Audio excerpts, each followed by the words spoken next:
Hey everyone, welcome back. We're about to jump into a topic that I think a lot of you find pretty fascinating. Yeah. It's the role of faith leaders when it comes to poverty. Mm-hmm. I don't know about you, but I always find there's a lot of layers to this whole thing. So we're going to try to unpack some of that today. We are diving into a paper. It's by Ben Sarba. And the title, it's a mouthful, The Relationship Between the Role of Faith Leaders and Poverty Alleviation. Okay.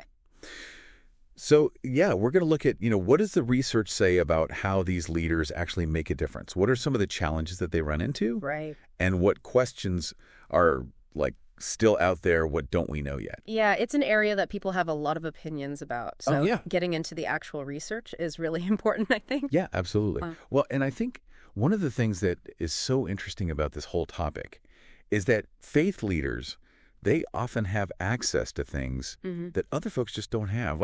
Think about the institutions, the resources, all of that. Yeah. And then just that deep trust, right? They've built trust within their communities. It's a position of, I guess the way I would put it is they have social capital. Yes. And so when that social capital is directed towards something like poverty alleviation, it's just, it can be such a force multiplier. Well, and, I was thinking about it as I was reading this paper, historically, faith communities have always been involved in this. Right. I mean, think about way back, religious orders founded so many hospitals. Yeah. Or all of the social reformers, right? So much of their work was driven by their faith, this idea of fighting for justice and helping the poor. No, and I think what's interesting is that commitment, that's not just a thing of the past. It's still very much alive. There's this recent study, Olowo and others, they really highlighted how crucial faith leaders are in all of these different poverty alleviation efforts that are happening right now. It's so interesting, too, when you think about how embedded they are in their communities. Right, they're not just coming in from the outside. Right, they're not some outside organization. They understand the challenges that people are facing. Yes. And they can mobilize people in ways that sometimes I feel like secular organizations really struggle to do. Well, because there's a shared set of values. There's a shared framework often for understanding the world. Totally. And it made me think about some of the other research in this paper that talked about how, faith itself can be this motivator. Right. For action. I'm thinking of the work by Zhang, Inception. And they found that when businesses, actually operate on these principles of fairness and compassion and things like that, which are so often rooted in faith, you actually see a ripple effect. Yeah. The employees are happier, the community actually benefits, The win. and the business itself, their bottom line actually gets better. It's this idea that doing good actually leads to these good outcomes all around. Well, it's because you're creating a more just and equitable system, right? So everyone benefits when you have that foundation. And we see this in practice. If we think about microfinance programs, often run by churches, mosques, and other faith institutions, they're giving people a hand up, not just a handout. Right. Or educational initiatives, bringing hope and opportunity to places that might not otherwise have access.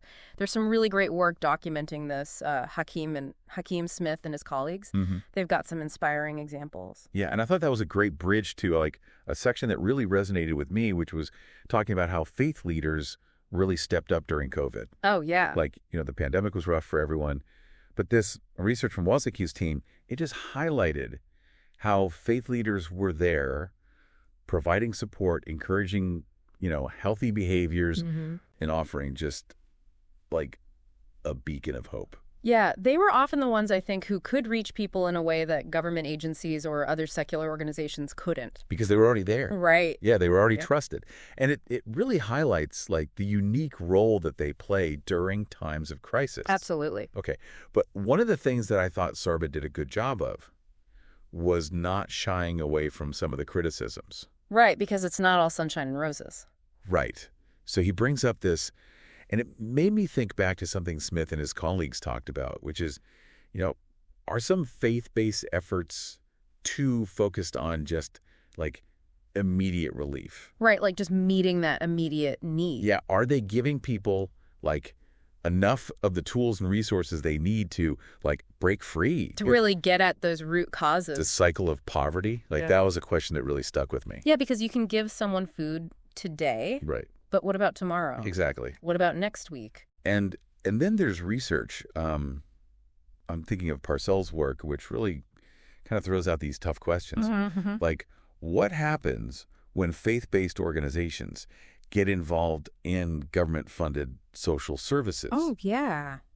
Is there potential for discrimination? Is there pressure for people to convert? Like, are we making sure that people, regardless of their beliefs, Right. are actually benefiting equally? Well, and that raises all sorts of questions about, like, the separation of church and state. Like, what's the appropriate role? What are the boundaries? Yeah. And there's this whole other line of research, too. I'm thinking of Tamlin's work, and they were talking about these, what they call colonial charity models. Oh, interesting. Yeah, and they were saying, like, we really need to move away from this mindset of, like, we know best. Right. And embrace more of a true partnership. Right. Like, we need to respect local knowledge. We need to build on the strengths that communities already have. And it's about empowering people to shape their own futures, not coming in and saying, this is how you fix things. Right. Like working with people, not doing things to them or for them. Exactly.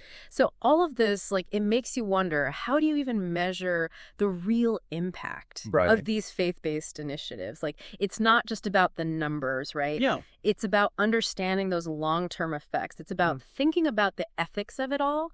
And I think most importantly, it's about actually listening to the people in these communities. 100%. And that's something that Sarba really highlighted, like these unanswered questions that we still have. Right. Like, we need to know more about what are the actual long-term outcomes of these efforts, and how do you actually build strong relationships that lead to lasting solutions. Right. Like, there's so much more research that needs to be done. Yeah, we've really just scratched the surface. Yeah. I feel like we've done a lot of unpacking today, but it feels like we've just kind of, like, opened the suitcase. Yeah, there's a whole lot more in there to discover. Totally. Yeah. So I guess as we start to wrap up, what are some things, like, what are some of the key takeaways that you hope people listening are thinking about?